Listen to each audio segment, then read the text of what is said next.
Hello and welcome to yet another episode of Tai'Shar Manethrin. I am Will. I'm Sam. And we're here going through, once again, the Lord of Chaos. We're in Chapter 31, Book 6 of the Wheel of Time. So, why don't you kick us off, Sam? So Chapter 29, Fire and Spirit. As soon as I saw the title of this chapter, knew what it was about. This is the closest thing we get to like a mid-book climax. Yeah. You know, like this storyline has been building for a good while now, and we finally get some payoff. And it's pretty cool. Well, we start off with Nynaeve and Salidar, and it's hot, and she has a hangover. She's at the little tower looking for Swan and Lyanna. Brenda, random Aes Sedai number 23, asks her if Theodrin has had any luck with her block, and of course she hasn't. So Brenda says, it seems her magical discoveries have stopped, and lots of sisters are wondering if they can do anything more than what Theodrin is doing. So Nynaeve backs away slowly and is like, I'm sure Theodrin's going to do it. Please leave me alone. I'm so hungover. She leaves and bumps into Vandine and Adelius, who tell her in their day an accepted would be made to scrub pots for bumping into an Aes Sedai. The start of a beautiful working relationship for many books to come. Next, she runs into Tom, Julian, and Elaine tells her that she skipped her novice class to keep Nynaeve company. That's because Nynaeve got roaring drunk last night. She was supposed to have a little wine to see if it would help her get past her block. And we'll never know because she didn't stop at a little wine. Tom and Julian have been out. I wrote scouting. I think scouting is what I meant to say, but scouting. I'm going to go with scouting. And Terabon. And it looks like they haven't eaten much. So Elaine notices Tom is holding back something about Morghese. Tom says there's a rumor in Amadicia that she's in the Fortress of Light, getting ready to lead an army of white cloaks back to Andor. Elaine's like, that's crazy talk. There's no way my mom would go to the White Cloaks for any reason. She's definitely dead. It is kind of funny that she's like, I'd almost rather her be dead than yes, exactly. Hanging out with the White Cloaks. Rather like her be rotting in the ground than staying in a fortress. Right. With these terrible people. Yeah. And of course, this is one of the first rumors, Tom showing his proclivity for actually divining the truth out of rumors that is close to the truth, at least on her location and the fact that she is alive. Indeed. So Elaine apologizes for laughing at Nynaeve while she was drunk. Nynaeve's like, you were right to laugh. I drained the whole pitcher instead of taking a few sips. Elaine, like, hey, it could happen to anybody because, of course, it did happen to Elaine. Jordan does seem like he takes a bit of a dim view to overindulging, over-imbibing, and he shows the consequences fairly well of the consequences of such actions. Elaine says it could happen to anyone. Nynaeve says maybe we should just go ahead and leave for Ibudar tonight. Go find the bowl. How different would the slog have been if they had done that? They just cut out, gone straight to Ibudar.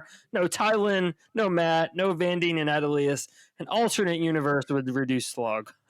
Yeah, I don't know. I'd kind of like to see that. Maybe somebody in fan fiction that. Right. If Brandon Sanderson could burn some gold and find out in the alternate, choices had different. Right.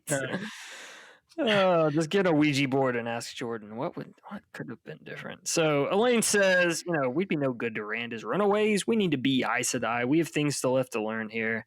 And she reveals to Nynaeve that Birgitta has talked to Uno behind her back and said that under no circumstances should he get a horse for Nynaeve, unless Birgitta says so. So that's why Uno has been staring at her weirdly. Nynaeve says, fine, okay, let's go study Logain some. Still hungover. So Logain is in a cottage reading a book, and they walk in. He says, hey, I've got some wine. Would you like some wine? Which, with the thought of Uno, is plenty to get Nynaeve mad enough to channel. So Nynaeve sort of doesn't really talk to him at all. She just delves in with all 5 elements of the power. Logain is healthy, of course, but there's a hole she can sense, and it makes her skin crawl. And then so the whole time Elaine's asking her, how do you do all that at once? She can't even hardly keep track of everything that Nynaeve is doing. So then Nynaeve puts Logain in a headlock and channels into where she senses the hole and finds an emptiness. So she bridges the emptiness with fire and spirit. And then Logain's eyes widen. Elaine asks, "What's wrong?" And then Nynaeve throws a shield between Logain and the source and tells Elaine to go find Chirium right now, that she has healed Logain. Yep, it took to book 6. We finally get that done. The first time I was listening to this, I was listening to it on the waterproof speaker in my shower. And Nice. I heard just heal Logain, and just like, I was like, and just like standing there, what's in it? And just frozen for a minute, like, What? But, yeah. The unhealable is healed? Yes, indeed. It's a big moment. It's a big moment also for the character of Nynaeve, because unlike a lot of these so-called discoveries, this is actually her own. And some of these other things really came from Moghedien. This is really her discovery. And each one of the Wonder Girls has their own major discovery like that. Yeah. And this is also, I think, it's important because, as we've talked about, we're not even sure that this was possible during the Age of Legends. We don't have much of an indication that this unlike is. The Tirangriel of Elaine and what Egwene does later, which are just rediscovering talents from the Age of Legends. Yeah, there's like Moghedien claims it wasn't possible. At one point, I was kind of just trying to describe this to one of my friends who hadn't read the books, because it was such a big deal and it had just happened. And you know how, like, I think you know how you do. Like, you're like, you have no one to talk to, so you try to tell them about it. You try to like break it down. Like, this is so cool. If only you could understand. Right. And so, like, I was trying to explain, well, this thing that they said in like the whole rules wasn't supposed to be able to happen, did happen. And they're kind of like, I mean, isn't that just kind of bad storytelling though? And I'm like, no, you don't understand. It built up so well. it like, yeah, it was so cool. And I will say, it comes in a moment when you're not really expecting it. No, not at all. I was kind of thinking, yeah, maybe they'll eventually heal Stilling and Gentling, but in kind of an innocuous moment, like all of a sudden, poof, right? She just puts them in a headlock and bam. Right. Yeah, and so it was kind of. I think that made it much more fun that way. Totally unexpected to me, anyway. All right, so chapter 30, to heal again. Wonder what this could be about. Well, it's probably about healing. I just, from the based off of the, you were being, okay, yeah. So something pushes against the shield, Logain, of course. The shield trembles to the point of breaking, but doesn't. Then Nynaeve sort of notices how big Logain is and wraps him up in air. And he just smiles at her. A warder pokes his head in and says, "Hey, everything okay in here?" And Nynaeve's like, yes, go away. Get out of here. Logain's like, Han Solo, everything's fine here. Everything's fine. Exactly. So Logain's like, listen, there's no need for this. I'm not going to attack a village full of Aes Sedai. I'm not an idiot. And then Nynaeve's like, shut up. And so Logain says, there was a time I was taken through Camelin and I was on my way to being gentled, and I saw a man who would become the Dragon Reborn, and I knew he would shake the world. So Nynaeve responds by gagging him with air. Shut up. So the doors burst open to admit Romanda and Lelaine, Shiriam, just Myrell, Morvrin, Takima, Lapras, and Shaman. Yes, those last two were Pokemon. Would you have noticed if I hadn't said anything? Lelaine, Janya, Delana, Baratine, and Bionin aren't far behind. Are any of those Pokemon? You aren't sure, are you? No, couldn't tell you. I can't remember either, honestly. I don't think they are, but they might not. They might be. So Niseo says, "What's this nonsense about healing him?" And Logain looks surprised and says, "Oh, is that what she said? Just felt like I was being tickled, basically." And Nynaeve looks at her like she's crazy. Like, no, seriously, somebody better maintain the shield because this dude can channel, whether you believe me or not. So Shiriam says, we better shield him just in case. Myrell and Shiriam usher Nynaeve out, and Nynaeve's like, what are you gonna do to me? It was an accident, I swear. And Shiriam's like, well, maybe we'll have you scrub pots the rest of your life. And Myrell says, well, we could have you work in the kitchens forever. Have you switched every day, nail you into a barrel and feed you stale mush through the bung hole. Delicious. Myrell says there have been lots of accepted and novices who claim to have rediscovered lost talents and just been lying. So then they go into a dining room followed by a dozen yellow Aes Sedai. And Shiriam says contemptuously, "You claim to have healed a gentleman." And Myrell says, "There's no way you can repeat that." So Carlinia and Beonin shove Lyanna and Swan into the room. And Swan growls that she doesn't have to put up with this nonsense. And Nynaeve says, "Shut up," and puts her in a headlock, channels the same weave into her that healed Logain. Swan stares at her, and then the glow of Sidar surrounds her. Starts weeping and kisses Nynaeve on either cheek. Mm-hmm. So one of the yellows, Dialga, asks what made her think to use fire and earth. Healing is spirit, water, and air. Everybody knows that. Just kidding. It was Dagdara. Dialga is a Pokemon that looks like a dragon dinosaur. Oh, I'd even forgotten I wrote that in there. So Nynaeve says it just felt right. She said she always used all five powers for healing. And so she heals Lyanna the same way, of course, but then sort of thinks for a moment that maybe this should have felt different with Logain, and which makes her a little worried that it should be different for men and women. And, she's right. Mm-hmm. So she turns and expects to be complimented, but no, they're just arguing amongst themselves about how to best use earth and fire for other healing purposes. Myrell just kind of pats her arm and says, they'll praise you later, but you just turn their world upside down, so just give them some time. Mm. So Elaine apologizes and says she's blurted out everything while Romanda and Delana were there, and so she, kind of like spilled the beans. Nynaeve's like, "Don't worry about it. We got to get out of here right now." Elaine says, "I just don't think it's going to happen." Right before two yellows swoop in and start interrogating Nynaeve, Larissa, I don't know, whatever her name is, says, "I can think of 100 ways to make her mad, and I intend to break her block if it's the last thing I ever do." I don't think Larissa is a Pokemon, but at this point, I can't remember how many Pokemon I put in here because there's all these names. At some point, we should play, Pokemon or random Aes Sedai. It really is true. It really is true.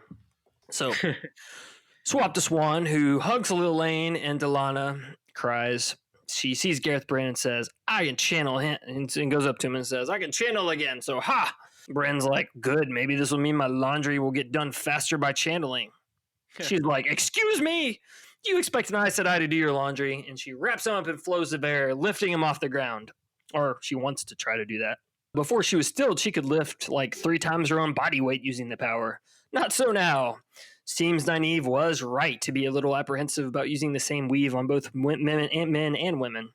And so we may never know what the right weave is to properly heal a stilled woman. There probably is one. I think it's explained in later books. We can talk about it in the spoilers section if I remember correctly. That's fair. Yeah, I completely 100% don't remember. Swan bursts into tears and storms off because the weight of her warder's death crashes down on her. Now that she can channel again. And Gareth Bryn's like, "What did I say, man? Jeez." Lyanna sees her and shows sympathy because she lost a warder 15 years ago. She said she cried every night for a month, and it took a year for her to stop hurting altogether.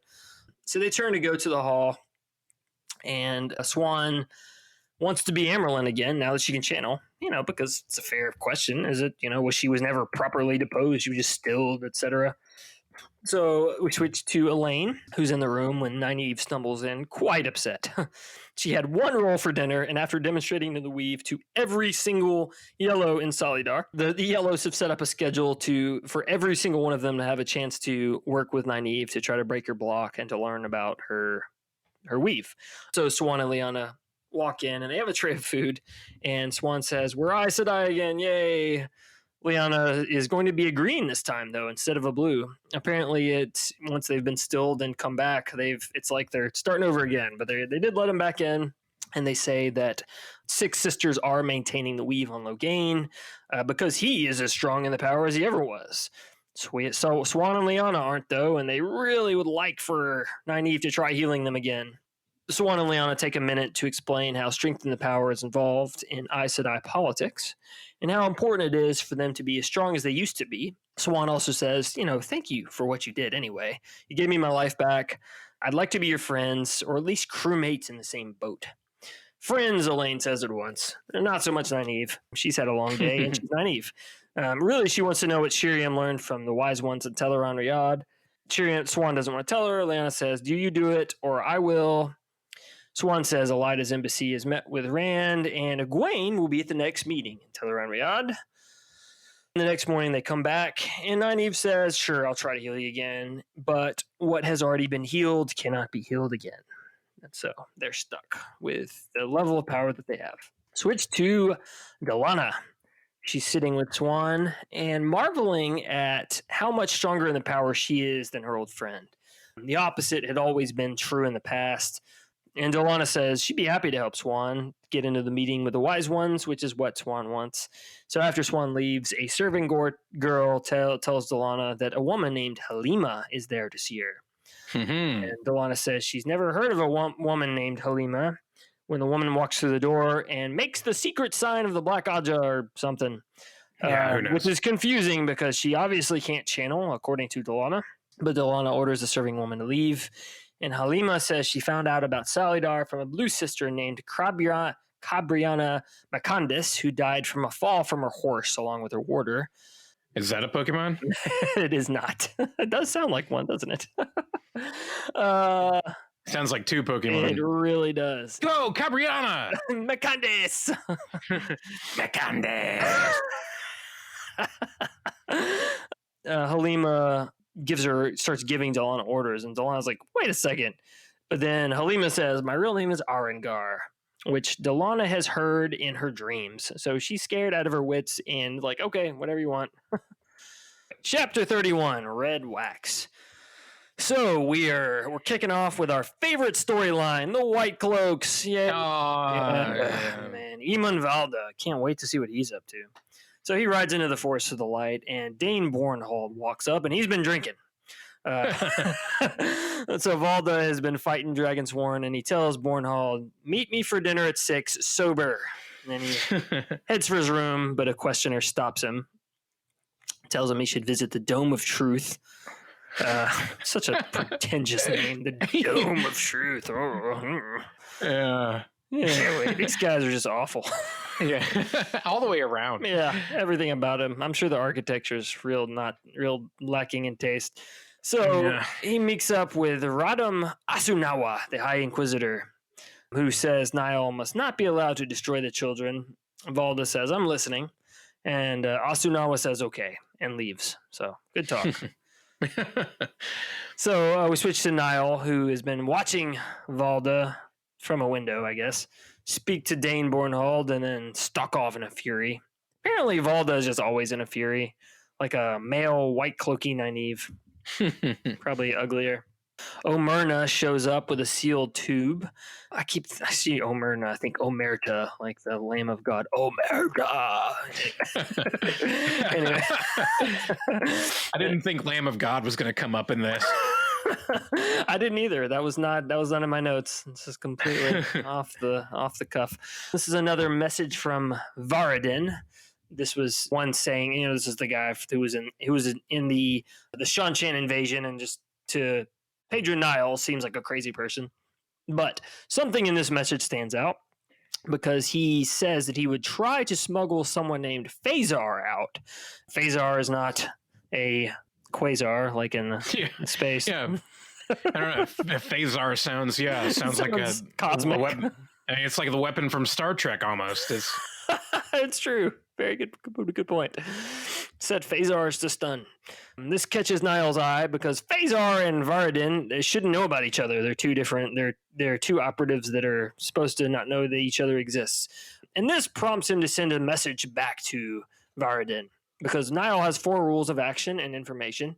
Never make a plan without knowing as much as you can about the enemy. Change plans if necessary. Never believe you know all, and never wait to know everything. But one time in his life, he didn't follow his rules for dating his teenage daughter, and went on a hunch.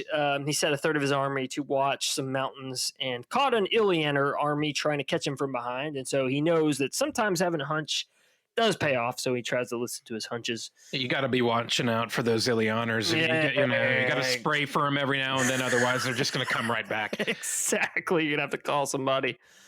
Oh, you never want to have to call somebody. It's so expensive. When we switch to Morgaze, Talonvor says he doesn't trust Pater, the Andoran kid who's trying to get Morghese out of the fortress. And an Inquisitor comes in, kind of interrupts their conversation, tells Morghese she's been summoned to see the Lord Captain Commander. Talonvor says, let me go with you.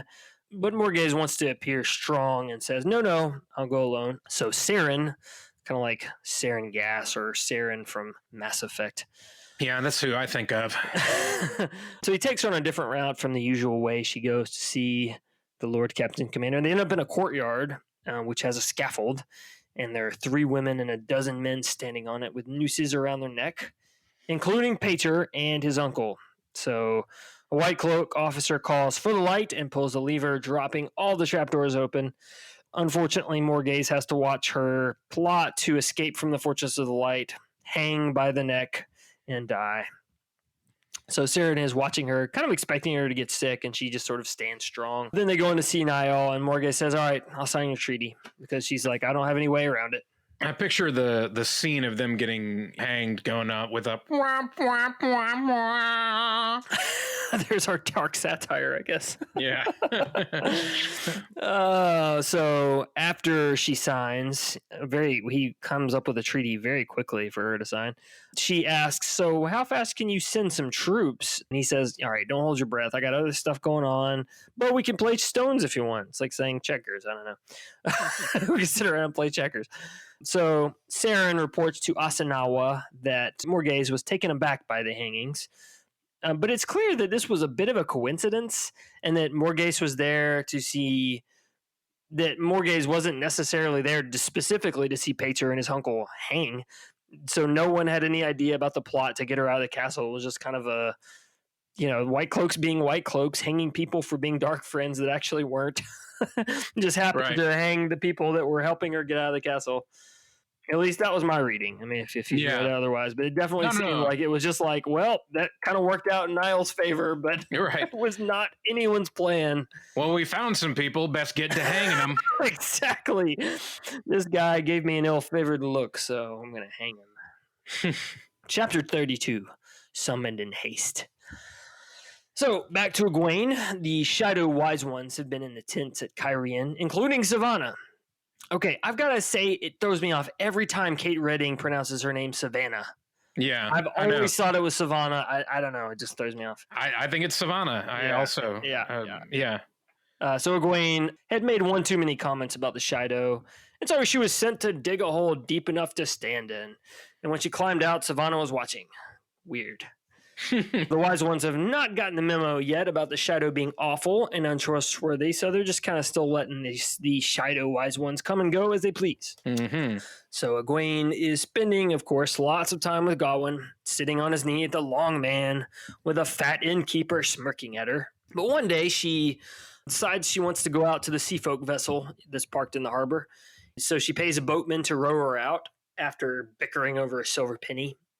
So when they get out to the ship, she shouts, let me aboard, and a rope ladder unfurls. So she climbs up and is face to face with the Windfinder, knows it's the Windfinder, can sense the power in her. I'm assuming the Windfinder could sense the power in Egwene as well, and cuts the rope with a dagger, and Egwene falls back into the river. Just skirts up over her hair, over her face. She's like thrashing about, claws her way back to the surface, and the boatman is there to haul her back into the John boat. Maybe he's had something like this happen before. I don't know. She threw another one into the drink, guys. Come on. Right. So another woman who is clad in green silk shouts, "You are refused the gift of passage." The others tell the others that disguises do not fool us. We're not scared of you, and you can all take a hike. Paraphrase. So Egwene's like, okay. She embraces Saidar and summarily tosses the 3 of them in the river. Well, at least she tries to. She hoists them up 12 paces above the water and then just lets go. And they all tuck and dive like Olympic synchronous divers. Right. And Egwene is awestruck and annoyed because she looked a whole lot dumber, of course, falling in the water. I mean, what did you expect? These people live on the water. Like, of course they know how to dive. Yeah. You merely adopted the water. I was born in it, molded by it. Exactly. Apparently those masks are like quite a hit lately. The pain masks people. Right. Yeah, because they're exactly what. Yeah. Stylish. Mm-hmm. Yeah, if you want to look like Bane. Egwene channels fire, and all the moisture rolls off of her. And at this point, the boatman is thoroughly freaked out and just wants her out of his John boat. So he gets rid of her. She goes back to the tent and just does not try that again. She's done with the sea folk. Like, that's, you guys can we'll wait for another day to try that. A few days later, Bear accompanies Egwene into Tel'Aran'rhiod to see if she can go without getting headaches, and they stamp cured on her forehead so she can go back to training. A few days later, they're scheduled to meet with the Aes Sedai in the World of Dreams, and now it finally occurs to her that, she's going to be face-to-face with Aes Sedai, and it's going to be found out that she's been pretending to be Aes Sedai herself. But she resolves to face her fate with head held high, and the Saladar Sitters, Saladar 6, whatever, plus Swan show up. And Egwene doesn't know it's Swan, just thinks it's some young chick who has the same name, and it doesn't make you wonder how common Swan is in the world of Wat. Right. These Aes Sedai are very formal. We know why. They tell Egwene she is summoned to stand in the hall of the tower ASAP. Shiriam asks if the Wise One will show her how to travel through Tel'Aran'rhiod physically. Bear and Amis say that's an abomination, and nope. For reasons, by the way. Exactly. It's not something you're going to do. We're not going to teach you how to do that. It's awful. Why not? Well, because it's bad. Because we don't do that. You should feel naughty for even suggesting it. Egwene says, well, hold on. I think I can do it without their help, but where's Saladar? So Shiriam tries to give her directions. Now, if you go past the oak tree with a broken branch, you've gone too far. Not helping at all. But the Blue, who we know to be Swan Sanche, puts an interactive world map on the wall of the Stone of Tyr. Just kind of, Final Fantasy VII style world map. Pretty cool. Shows Egwene exactly where you're supposed to go. So Egwene says, okay, but what's up with this? Why are you asking me to do this? Carlinia says, ask not. Yada, yada, yada. And Anaya says, it is yours to obey in haste. And Amis and Bear are not pleased and disappear from Tel'Aran'rhiod immediately. Egwene wakes up, starts putting clothes she hasn't worn since before the waist into a bag, to her duffel, whatever. Rand happened to be there too, checking on Kalendor. Guess he's here in the flesh, which Amis and Bear probably would not be thrilled about. Works out well, though, because now he knows where Saladar is, and he laughs to himself, because that's what Rand does lately, and opens the gateway back to Kinlan. Buddy, struggling. Chapter 33, Courage to Strengthen. Iron to Bind. I knew that I was trying to think of exactly what the next word would be, but yes, exactly. Isn't that it? Yeah, something like that. Exactly.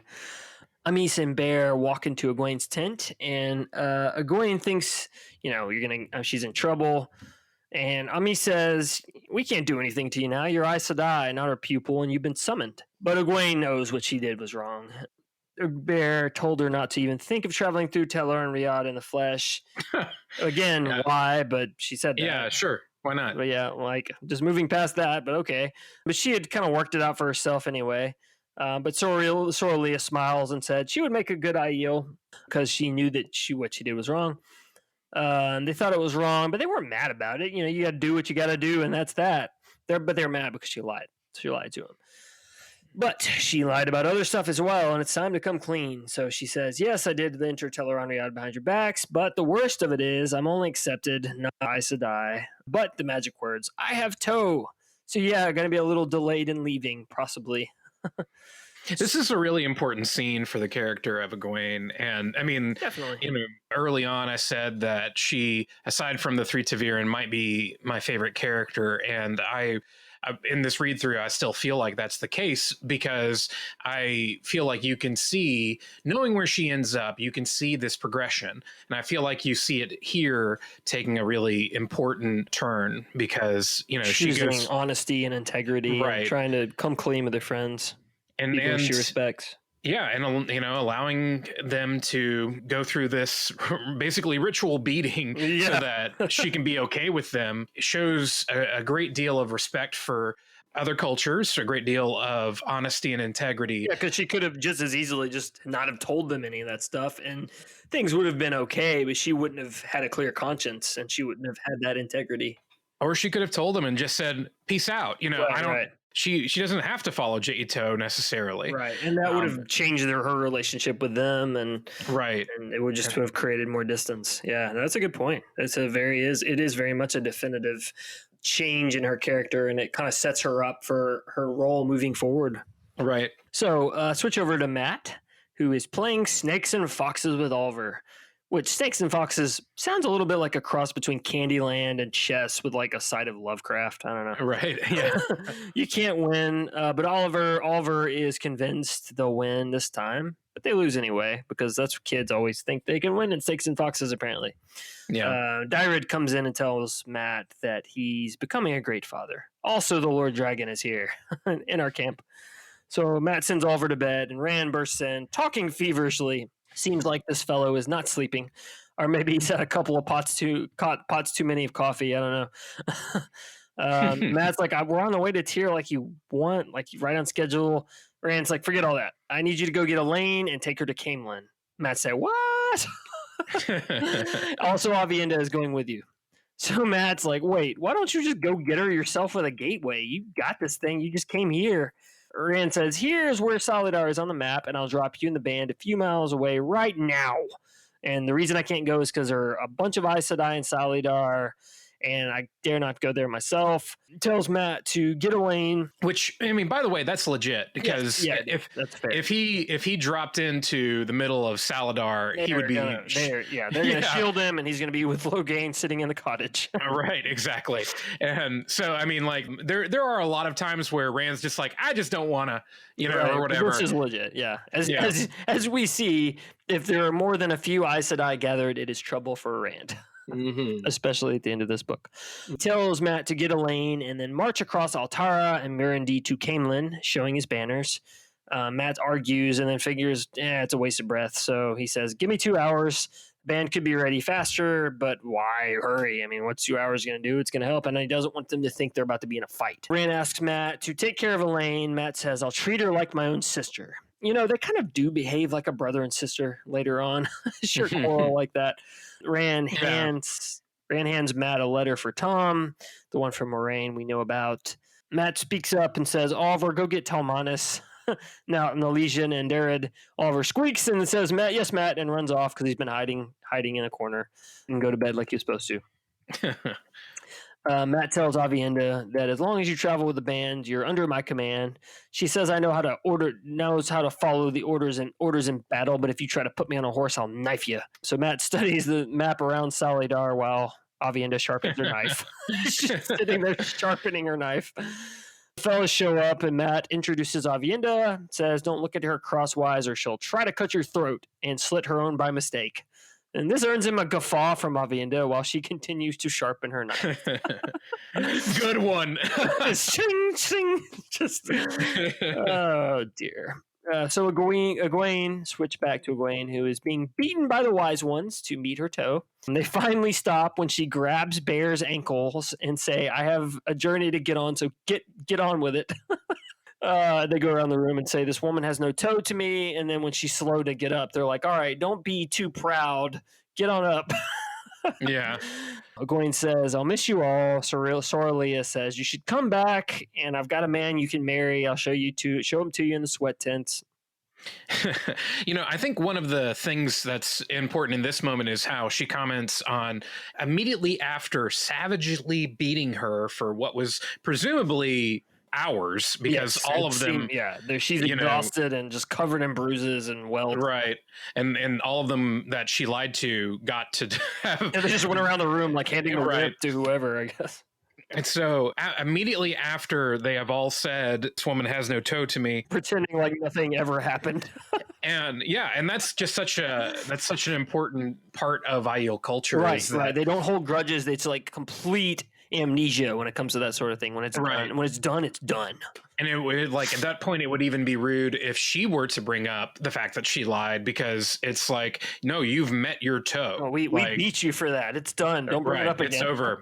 Yeah. It's in the past. The Jaito is it's an interesting concept because it's honor shame, but there's also a lot of very specific ways in which it works. Yeah. To the nth, honor shame really to the nth degree. I mean, to the extreme for sure. like honor shame culture during like Japan during World War II level kind of Right, exactly. fatalism. Yeah. So Bear and Amis say they will still meet her and tell her on Riyadh if she wishes, which she does. Although Amis has said she will never train her again. They go and let her get ready to do this thing because they're not going to help her still, even though they, are cool with her doing it. They're not happy about it. They're just like, do what you got to do, but we're not going to help you. Have a good time. So Gawain packs a duffel bag with her stuff, puts her shoes on, and gets to it. No point in going outside because she's got to go to Tel Riyadh anyway. She thinks she should be able to transition to Tel Riyadh from anywhere. And really, if this is anything like traveling, which it is, probably couldn't hurt to be in a place she knows really well, like her own tent. And this gets back to the conversation she had with Rand about making a gateway. She weaves spirit to make the inside of her tent so similar to its reflection in Tel Riyadh that it becomes the same, which makes sense. So the air shimmers and she steps through and boom, she's in the dream world. Feels no different as when she'd come there in a dream. So Egwene fixes in her mind and Bella appears. This whole thing reminds me of our conversation about Bella a couple of episodes ago. I don't know how many, a bunch of episodes ago. This dream Bella recognizes Egwene and wickers at the sight of her. I guess it's been a while since Egwene has seen the real Bella, who's been tagging along with Swan and Co. for a couple books. She tells the horse to run like the wind, and she does, going into like Teleron Riyadh hyperspace kind of thing. This does actually kind of, they make a point to say how funny it looks for this portly pony to be like just charging, like as you say, through miles and miles. Just really going. Exactly. And it's like not even like the wind isn't even blowing. It's just right. I feel like ludicrous speed from Spaceballs is like exactly. Just imagine her legs not even moving. It's just yeah. It's kind of like Perrin in the Wolf Dream. Every step is like leaping from one mountain to another. So super fast. In no time at all, she's in Altara, then on the outskirts of Salidar itself. She dismounts and hugs the dream horse and says she wishes she could take Bella with her, but that would be weird, and stuff that only exists in Tel Riyadh can only exist there, especially since the real Bella is in Salidar, I think. Makes sense. She thinks, she's not going to stop imagining Bella, so she can exist as long as possible. Weaves spirit and steps into the real world again. I have to poke at this one last time. Okay, so we've heard so many times over and over again from the wise ones that this is an evil thing, that this is terrible, and this is awful. When I first read it, I was convinced, okay, this is going to hurt her somehow. This is going to play into it like in a big way. Maybe it's like addictive or whatever. Right. It's going to be one of these like frustrating things that's going to come up over and over again. And don't get me wrong, I'm glad it doesn't. Right. But it's just like there's nothing. It reminds me. Give us a reason why they don't like it. Right. It's just not an issue. Just not an issue at all. Don't even worry about that. So Salidar steps out of Tel Riyadh and comes across a woman wearing an apron who for some reason refers to herself in the third person and says, take me to Shiriam. I'm Egwene accepted. The lady named Nildra leads her to one of the houses, and they go in, find the Salidar 6 plus Swan sitting there, and they're quite surprised to see Egwene, of course. Swan makes a fishing reference. Ramonda will gut her like a fat carp, and that, of course, is what drives home the point to Egwene. This is actually Swan Sanche. Because, the fishing references, no one else does those. At least no one else named Swan that she knows. So, like everyone, she's shocked that Swan can channel again and no longer has an ageless, leathery, severe Aes Sedai face. Still expecting to be kicked out for pretending to be Aes Sedai. So she's taken a little aback when the sitters are kind of nice to her. So she's like, please tell me what's going on. And then Shiriam drops the bomb. You are to be the next Amerlin seat. What? Shocker. I think, honestly, one of the things that keeps this book so solidly out of the slog, despite it having a lot of slow moments, is that you have several big moments. You do, like, right. Things get kicked off. And then, like, these same things continue to, like, happen. Right. Yeah. But and this is one of them. Yeah, exactly. This is one that becomes such a huge part of their next, like a driver of plot for so many books.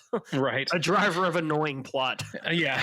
But it is a shock and it's a surprise when we first hear it, for sure. So I got a couple of spoilers to talk about. So if you don't want to be spoiled, check in with you next week.